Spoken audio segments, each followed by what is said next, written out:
link channel လေးပြန်လဲကြိုးဆိုပါပြောနော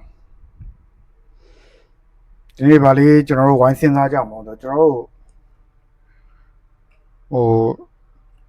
့ဖြစ်နေတာရမထူးဆန်းတော့ဘူးဖြစ်လာကြာလာရိုးလာတာပေါ့နော်ကျွန်တော်တို့ကဒီအာဂရီတွေလက်စားတဲ့အရာတွေနော်ပတ်စံယူရာတွေလိုင်းချင်းယူရာတွေအကုန်လုံးစမ်းတဲ့ပေါ့နော်မောင်ဖို့စည်းကွက်တွေပဲဖြစ်စေးအောင်တာပဲဖြစ်တစ်လုံးနှလုံးသုံးလုံးပဲဖြစ်ရိုးရဒလိလို့ရိုးပြီးတော့မထူးဆန်းတော့တဲ့အရာဖြစ်လာနော်ကျွန်တော်ကိုကသွားပြီးတော့ထူးဆန်းနေတော့ပြောရင်ဒါထူးဆန်းတာဖြစ်သွားတာသူတို့တော့ကမထူးဆန်းတော့ဘာလို့မဟုတ်တာလုံနေတဲ့လူမကောင်းမှုဒုစရိုက်တွေမဟုတ်တာလုံနေတဲ့လူတွေကြားတဲ့ထဲမှာသူတို့ကရိုးနေလीခဏ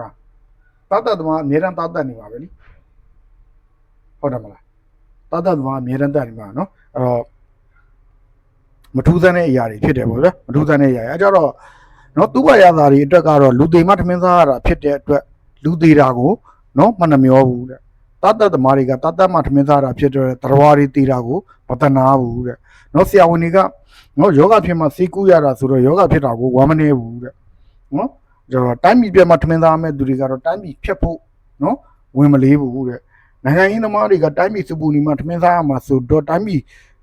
်နော်စုပူနေဖို့အမြဲစော်ဩနေမှာပဲတဲ့အဲ့တော့ကျွန်တော်နိုင်ငံမှာတော်တော်ဆိုးတယ်ဗျာနော်အဲ့ဒါနဲ့အတူတူကျွန်တော်တို့ကဘာနော်ကိုချူမျိုးညီးထားတဲ့နော်အကျိုးပြုစီးပွားရေးပေါ့နော်စီးပွားရေးတရားလုပ်တဲ့အခါမှာနော်အဲ့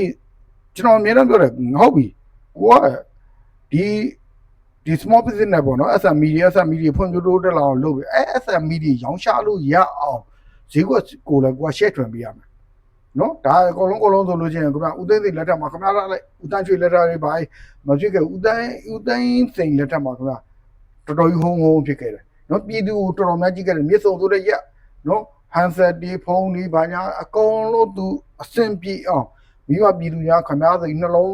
းဆက်နော်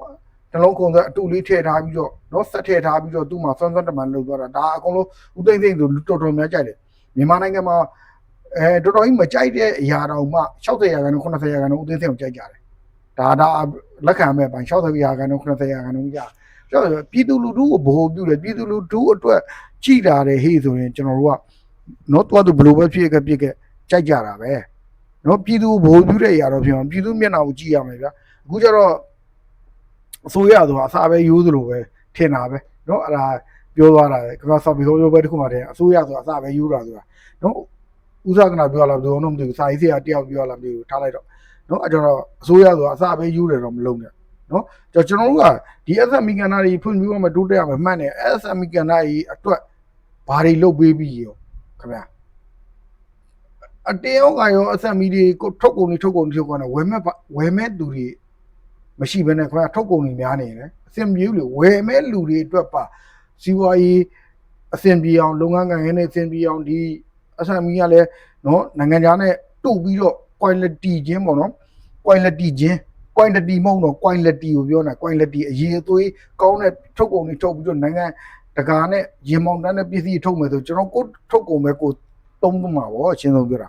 ကိုထုတ်ကုန်ပဲကိုသုံးမှာပေါ့ခင်ဗျာအခုအားကြတော့တည်မလားပေါက်တိုက်လေးပေါက်ကွမ်းလေးတွေခင်ဗျာဟာမြန်မာနိုင်ငံအမြဲတမ်းဒုက္ခရောက်အောင်လုပ်နေသလိုဖြစ်နေတယ်ဗျနော်ဖြစ်နေတယ်အဲကြောင့်ဒီမှာကိုချုံမျိုးရေးထားတဲ့အကျိုးပြုစီးပွားရေးဆိုတဲ့အရာလေးဖတ်ပြပြီးမှာပေါ့ဗျာနော်အဲ့တော့မဆလာခေတုံးကတဲ့အမေရိကန်ရောက်မြန်မာတယောက်တဲ့နော်ဓာတ်စီပန့်ကင်တဲ့အလုပ်လေးလုပ်ခဲ့ရတယ်တဲ့အလုံးမရှိတဲ့သူ့မိန်းမအတွက်တွန်လဲလေးနဲ့အကင်လေးရောင်းဝင်တောင်းပြီးတက်ညီလက်ညီလုပ်ကြတယ်တဲ့မြန်မာပါဇက်ချွေတာတက်တော့ကာလအတန်ကြာမှာဗန်စုငွေလေးတွေများလာတယ်စီရန်တွေကဗန်စာအုပ်ကိုကြည့်ပြီးသူ့ဆိုင်မှာရှယ်ယာဝင်ခိုင်းနေတဲ့ကျတော့ဒီတော့စီဇန်အမြက်နဲ့ပေါင်းလိုက်တော့စုဆောင်းငွေနဲ့ရှယ်ယာဝယ်လိုက်လိုရင်းဆိုင်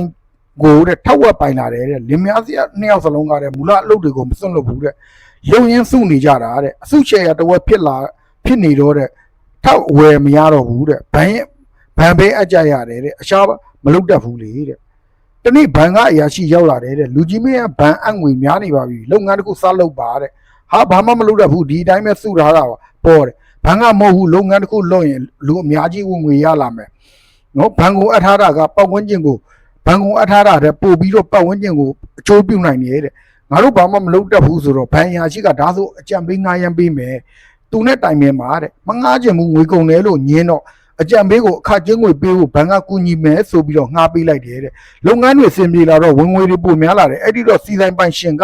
မင်းတို့အဲ့ဒီအကြံပေးကိုမန်နေဂျာလာတာပေးပြီးသူ့ကိုစီမံခိုင်းလို့အကြံပြုတယ်အဲ့ဒီအတိုင်းလုပ်ကြတော့နောက်ဆုံးစီဆိုင်ပိုင်ရှင်ကွယ်လွန်သွားတော့စီဆိုင်တစ်ဆိုင်လုံးကိုလည်းဝယ်နိုင်ခဲ့တယ်ကုန်တိုက်တွေလည်းဝယ်နိုင်တယ်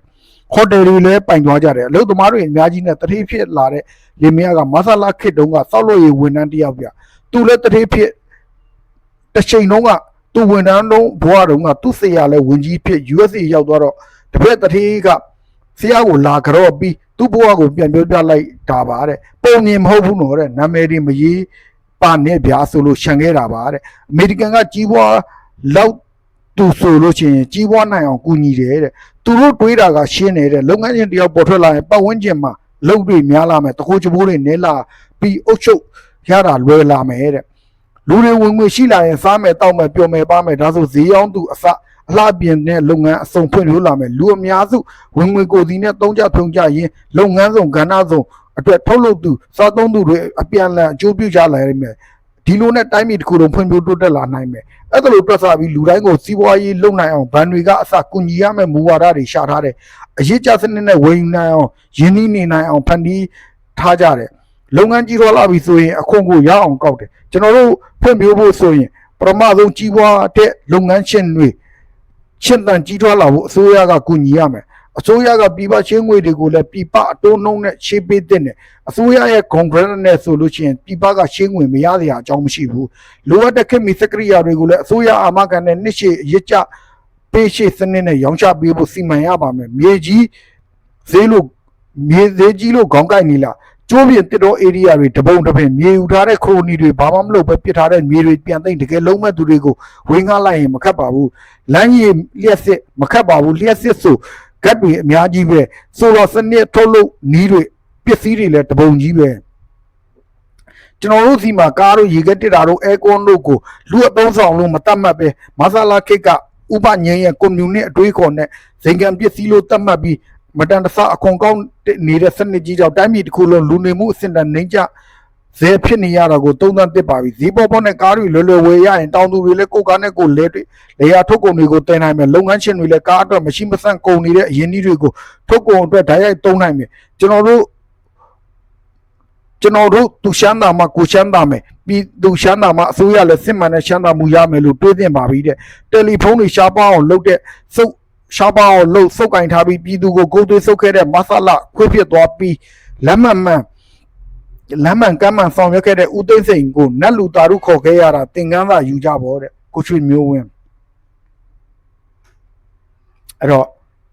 ့နော်ဒီပစ္စည်းတွေရှားပါအောင်လုပ်စုပ်ကိုင်ငါတကောကောပြီးတော့နော်အစာယူတဲ့အစိုးရမဖြစ်စေဘဲနဲ့တကယ်ကောင်းမွန်တဲ့အရာရှာမှတ်မယ်ဆိုကျွန်တော်အရှိမအများကြီးပါခင်ဗျာဒါရှင်းသုံးပြတာဟို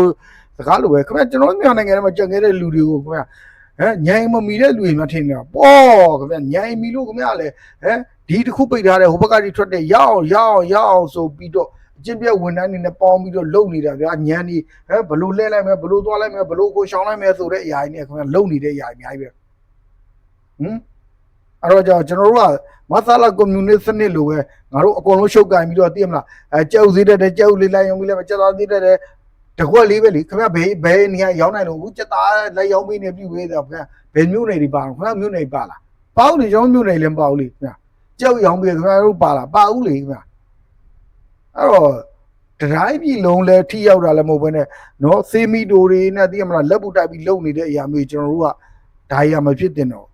့ရေရှည်လောင်းထမ်းပလန်မှာငါတို့ဘလို့သွားမယ်မူဝါဒကောင်းကောင်းနဲ့ဥပဒေကောင်းကောင်းနဲ့ခိုင်ခိုင်မာမာရှောက်မှတ်ပြီးမူဝါဒကောင်းနဲ့ရှောက်မှတ်ပြီးတော့လိုရမယ့်အရာတွေကိုလက်ပူတိုင်းဖြည့်ရှင်းနေတဲ့ရွေးရတော့ကျွန်တော်တို့ကမထင်သူဘာရွေးဖြစ်လာကဘာဘောတက်မယ်ပဲပြောအာဂါသဘောတက်မယ်ပဲကြိုက်တာပြောအပြောပဲခင်ဗျားလေအဲ့လိုပြောပြီးတည်သွားတဲ့လူတွေဒါပဲခင်ဗျားလေအကြီးကြီးပြောပြီးတည်သွားတဲ့လူတွေဒါပဲခင်ဗျာဘာကြီးပြိုးလာ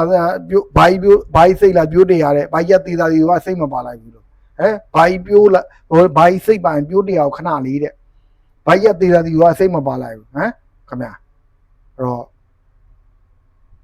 ့ချို့အရာထီရောက်တဲ့မြေပြင်ကွင်းစင်းမှုတွေလုပ်ပါနှုတ်မဆိုလို့ချင်းကျွန်တော်တို့ကအစင်မပြေတာနဲ့ပဲဒီလိုပဲလုံးလဲချလဲလိုက်ခင်ဗျာ နော်ပြောတဲ့လူကမောပြီးတယောက်သေးကုန်ပြီခင်ဗျာ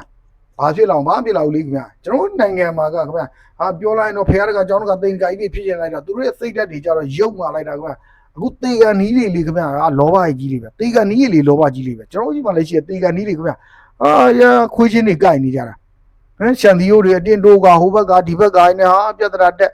ကိုမီလည်းမဟုတ်ဘူးဗျာကိုမီမဟုတ်တာလည်းတည်ရတဲ့အရာတွေကိုလောဘသောတိုက်ပြီးတော့ခင်ဗျာဖြစ်ပြနေတေကန်နီးလေးပြောမရဆိုမရခင်ဗျာဟာခင်ဗျာ